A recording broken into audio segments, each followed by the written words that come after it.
Non, pas particulièrement.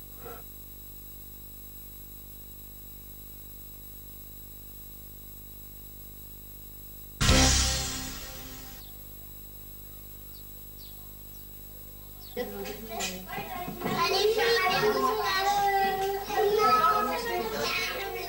qu'on peut pas faire tout ça en même temps, vous fera. Qui c'est qu'il y a d'autre? Viens voir. Et ta maman, comment? Ouais, maman, il faut bien me trouver un truc.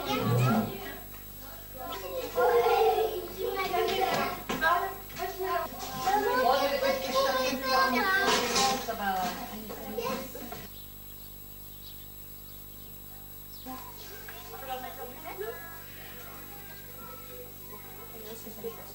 Le monde est fini? Voilà, c'est tout. Ça va? Voilà, monsieur le clown. On a un petit peu de maquillage, Jean, il est assez maquillé. Bon bah écoute, je me suis trompée. Je ne vais pas faire en descendant, je te les fais en montant, je vais faire l'orange en descendant. D'accord? Ça sera là, tu feras l'orange et puis du milieu.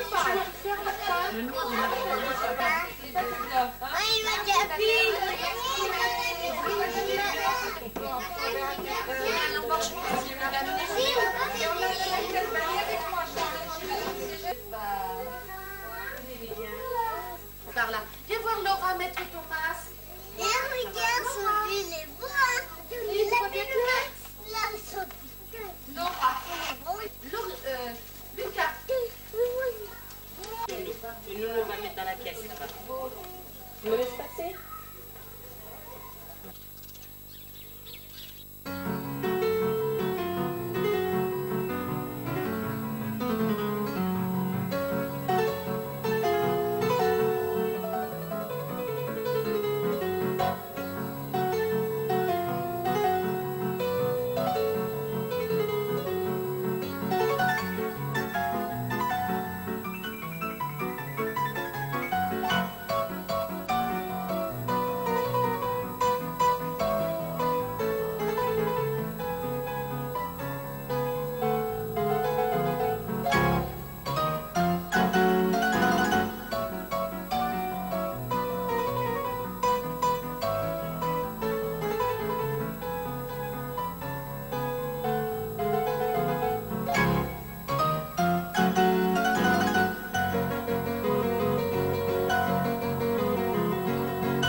À l'époque, nous habitions une maison qui s'ouvrait carrément sur la nature.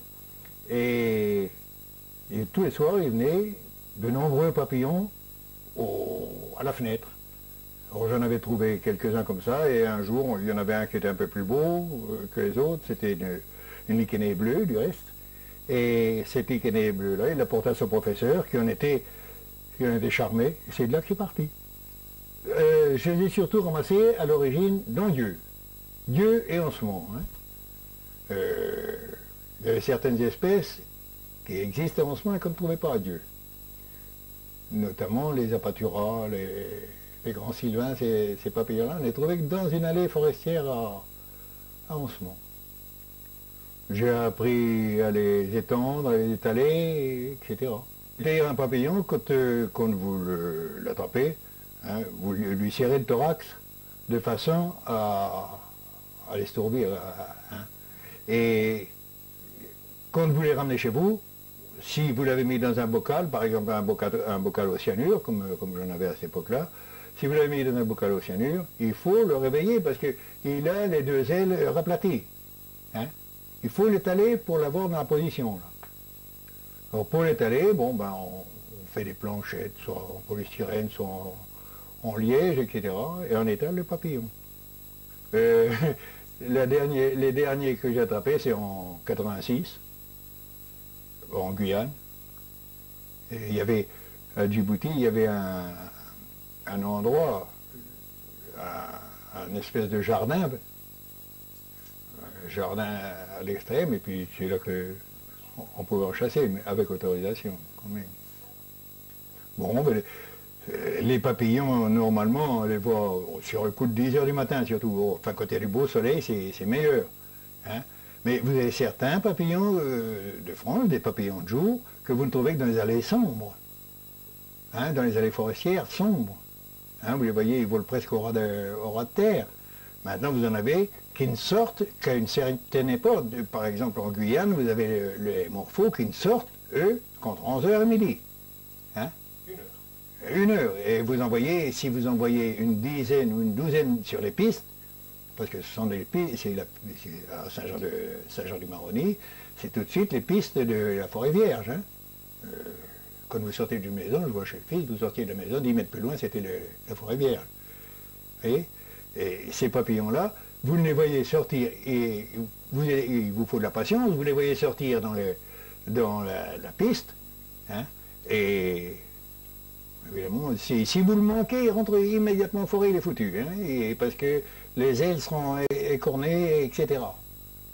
Ben, la plupart des couples, certains couples se voient par la différence des couleurs. Par exemple, le citron, comme il y a là, le citron, le mâle est jaune, la femelle est verte. Hein? Dans beaucoup d'autres espèces, il y a des différences de couleur aussi. Mais dans ceux-ci, vous voyez, il y a une différence de taille. Hein? La femelle est toujours plus grande que le mâle. Même quand ils ont les mêmes couleurs exactement. Maintenant, pour décerner un mâle scientifiquement, hein, on regarde, parce que le mâle, normalement, il est poilu sur le thorax. Voilà, c'est ça. Étant un papillon, c'est en montrer toutes les facettes. On peut ramasser des chenilles, n'importe qui peut ramasser des chenilles. Moi-même, j'en ai ramassé. Quand je ramasse des chenilles, je ramasse l'herbe sur laquelle je la trouve.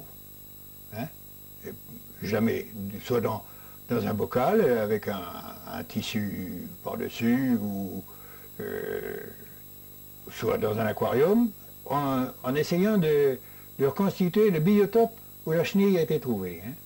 Par exemple, du terreau, de la mousse, la nourriture qu'il faut leur chercher. Hein. La nourriture, c'est la plante sur laquelle vous trouvez la chenille. Il faut, en général, redonner ça. Puis alors, c'est la patience, après. Vous la nourrissez tous les jours jusqu'à quand elle se transforme en chrysalide. Certaines, enfin, la chrysalide, une chenille qui est 8 jours. Quand vous trouvez la grosse chenille, la chenille adulte. Hein. Mais j'ai vu prendre des chenilles minus qui doivent faire 7 ou 8 cm de longueur normalement, et puis les nourrir pendant plus d'1 mois. Et alors, le cocon, lui, ça, vous êtes à disposition. Je vois au garage, j'ai une chrysalide, ben, ça va faire 1 an qu'elle est là. Elle bouge toujours, mais elle n'éclot pas. J'ai pas de bon espoir dessus. Par contre, j'ai ramassé des chenilles il y a 7-8 ans, j'avais ramassé le long du canal sur une herbe. une belle herbe rose, là. Hein, je ne la cite pas. J'avais ramassé des chenilles, on appelle ça le pourciau, parce que c'est une chenille, elle est grande, elle fait une dizaine de centimètres, elle a une tête affreuse. Elle ferait peur là-bas. Elle est aussi grosse que mon doigt. Hein. Bon, j'en avais ramassé, oh, je sais pas, le jour-là, j'en avais ramassé une quinzaine. Je les ai ramenés, je les ai mis dans un aquarium avec de la terre, de la mousse, avec les plantes qu'elle s'est nourrie. Hein. Et au bout de 7-8 jours, comme elles étaient déjà presque adultes, au bout de 7-8 jours, elles se sont cristallisées dans la terre et sous les feuilles. Et au printemps suivant, j'ai récupéré, il y en avait une douzaine de papillons. Oui, ça c'est le dernier Icyriptus. Normalement, quand on vous parle de Rhodes, c'est une des merveilles de Rhodes. Il y a une roche, une face de rocher, qui en est couverte de ces papillons-là. Et vous n'avez pas le droit de les attraper, hein, je vous préviens, à l'île de Rhodes. Maintenant, vous les avez aussi au Canada. Alors, au Canada, les arbres remplissent tellement qu'il y en a. C'est incroyable, hein? Il n'y a qu'un arbre dans le village ou dans la ville qui... Vous voyez?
Oui, le château des Monts-Hérons a été construit au XVe siècle. Hein. Il date déjà depuis un bout de temps. Enfin, cette demeure-là, le parc et tout ça, c'est de longue date.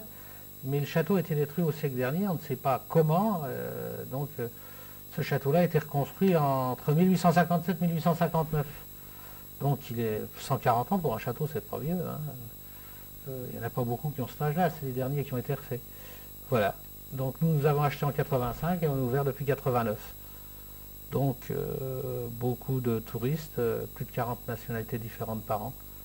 Le château exporte beaucoup la Meuse, il exporte la Meuse verte. Et des clients reviennent et d'autres reviennent. Voilà. Oui, il y a un projet qui existe, on en a parlé à la réunion des anciens de Mazerul, M. Petazzoni en a parlé, on va créer ici au Château des Monts-Hérons l'association des Amis du Château.